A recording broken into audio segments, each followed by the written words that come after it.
499 BC, the tyrant of Miletus, Aristagoras, embarked on an expedition to conquer the island of Naxos with Persian support. However, the expedition was a debacle, and preempting his dismissal, Aristagoras incited all of Hellenic Asia Minor into rebellion against the Persians.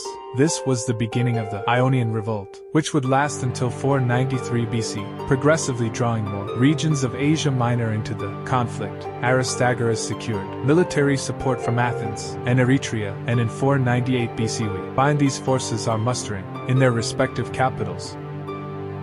But first, the Persian forces that are attempting to deal with the revolt are split into four main groups. Farhad the Prosperous is in Clazomenae, whilst Bahman the Admiral and Reza the Engineer are in Abydos and Ham respectively.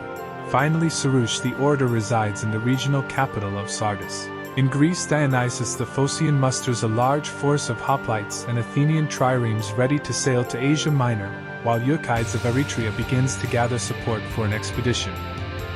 Unfortunately for Euclides and Dionysius, their first attempt at sea finds them trapped in a storm and forced to return to port with heavy losses in men and material.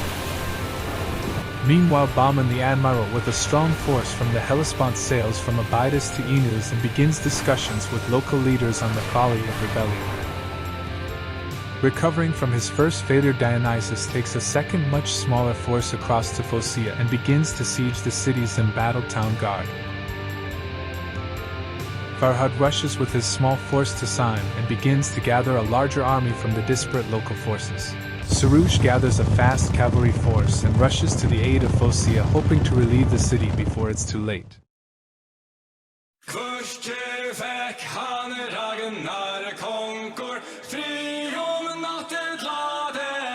AES, the local Persian commander for Hod, rallies a relieving army nearby Syme, the satrap of Sordas and Soras, with a fast cavalry force to Phocea in hopes of saving the city.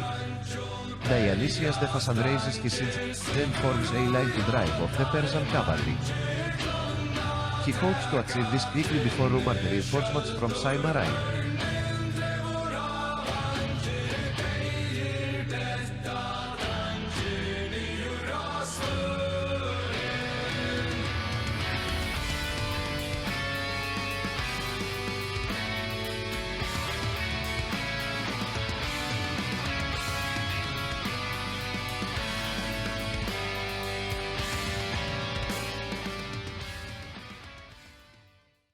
Turn 1, the hoplites begin to advance, as the Anatolian peltasts refuse to move, and the Parsenorchars begin what will prove to be futile ranged fire.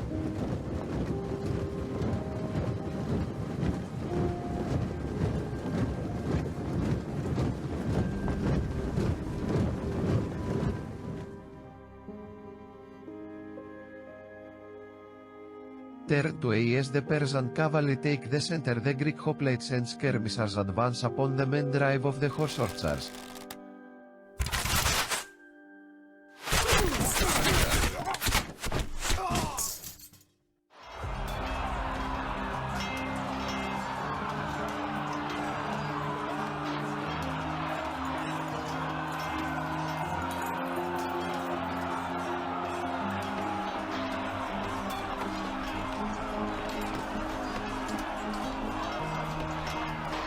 Turn 3, the Persian cavalry attempt to stall the Greeks with archery, hopefully buying time for the reinforcements. They successfully drive away the Greek skirmishers, but are then engaged by the hoplites and peltasts, and part of the Persian medium cavalry fall back in disorder.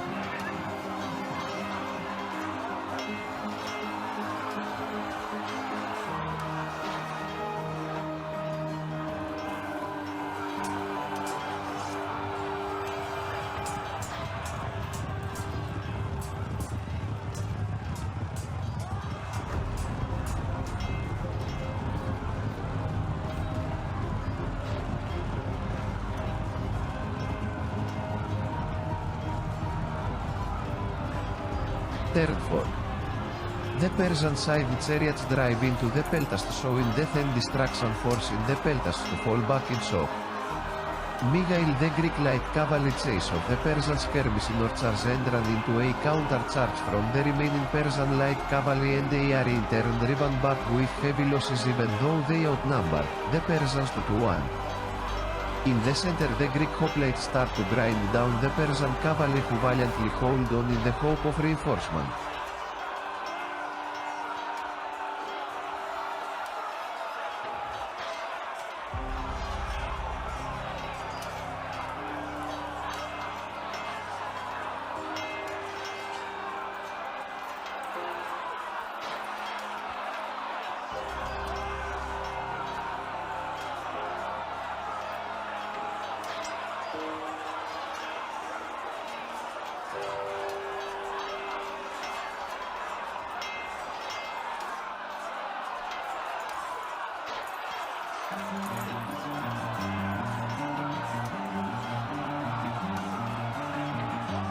Turn 5 Persia. The Persian light cavalry attempt to drive off the heavily wounded Greek cavalry but are destroyed after inflicting heavy casualties. In the center the Persian medium cavalry are buoyed by rumors that FARHAD's forces had arrived from nearby side, and are engaging the Greek hoplites. Farhad sends his Parabara to engage the Greek center and cover his left flank as his elite immortal units are positioned on the right flank. They cover the fleeing light cavalry with impressive bow fire. Unfortunately for the Persians, FARHAD's forces have taken too long and half of the medium cavalry and all the horse archers flee the battlefield.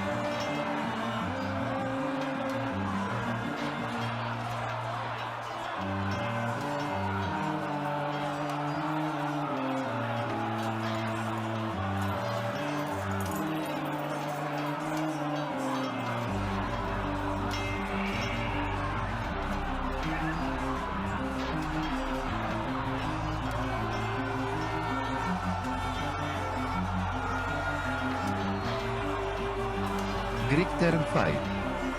As the wounded Greek cavalry begin to reorganize themselves, they and their attached leaders pepper the Persian cavalry with stones and arrows. The Anatolian peltasts start the long march to cover the right flank, as the hoplite center is rallied back into line by Dionysius the Phasan himself.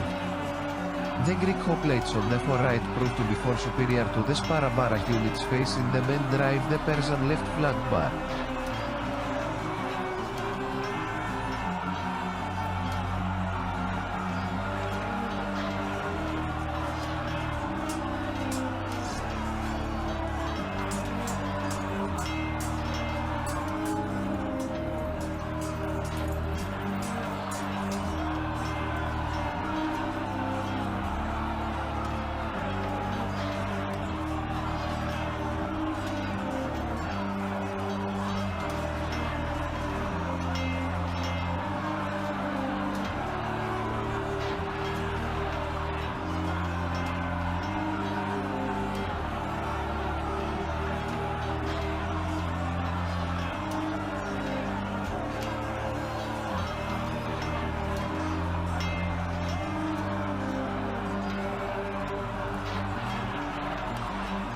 Persian turn 6.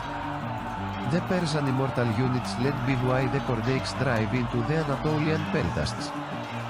Fortunately for the Persians, just as the Sparabara line looked set to break, their hoplite mercenary unit arrived soaring up their left flank. Migail on the Persian for right. Their immortals drive off fully half of the Greek cavalry with accurate bow fire.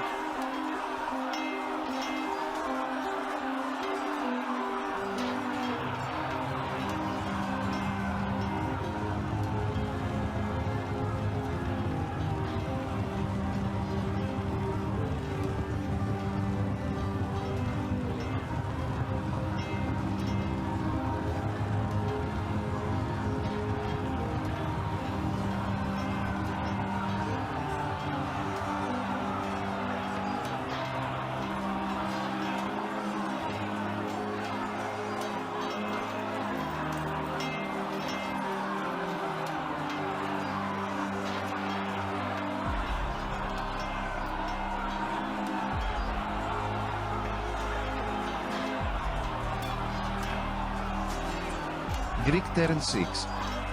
On the Greek forright, the hoplites take the fight to the Persians' paramara units whilst trying to hold the Greek mercenaries in place, and the Anatolians arrive in time to hurl javelins in the hope of a Persian rout. Meanwhile, the Greek center forms up to face off with the Cordaics. Their last cavalry unit threatens to flank the Persian forces.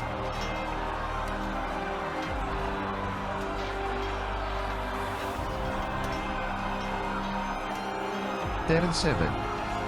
As more mercenary hoplites rush into the fray, they begin to push the Greek right flank back whilst, in the center, the Cordaics are defeated, and as the victorious hoplites reform their lines, the remaining immortal regiments form up with the medium cavalry and begin to fill the skies with arrows.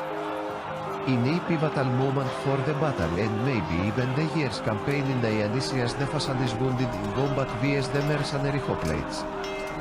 Greek slingers having made their way through the forest on the rise drive of the Persian medium cavalry, isolating the immortal regiment.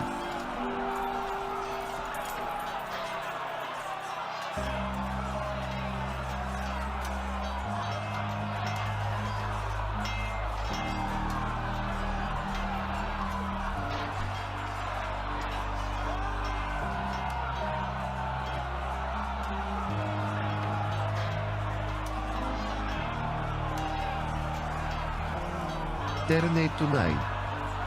In the center, the Persian hoplite mercenaries take the upper hand, and after destroying one Athenian phalanx, drive into the flank of another, opening up the battlefield center to Persian control and beginning the pushback of Greek forces.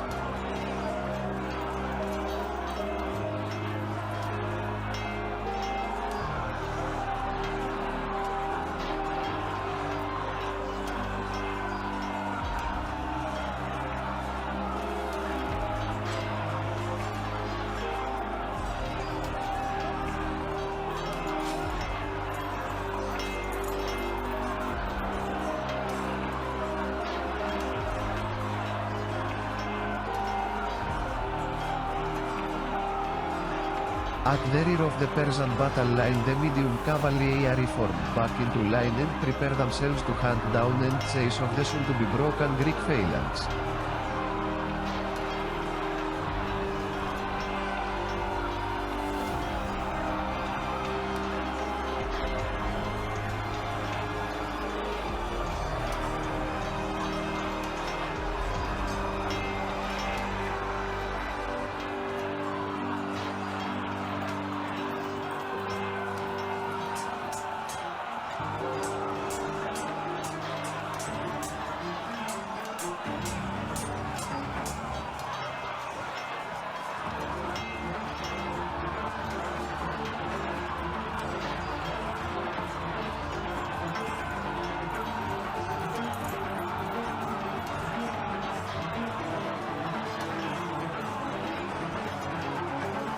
Turn 10. The Persians are victorious, as for home, the prosperous and Soras, the orator combine to drive off Dionysius the Phasan, harassing him and his Athenian hoplites as they make their way back to their ships and fleet to whence they came.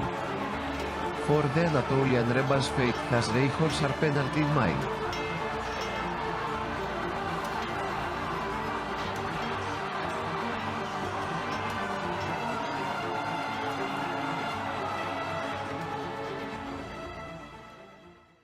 Following the disastrous expeditions to Asia Minor, Athens attempts to get the city of Olympus to join the Greek cause in the hopes of cutting off a potential Persian invasion through Thrace and Macedonia. Unfortunately, the disaster of Phocaea has shaken Greek resolve and trust, and no alliances were confirmed before the year's end. Meanwhile, the city of Aeneas, weary of Persian reprisals, decides to go back under Achaemenid control. At the end of the year's campaign season, the Greek city-states are in a disordered and worried state, and the Persians have already begun to take back their northern vassal states.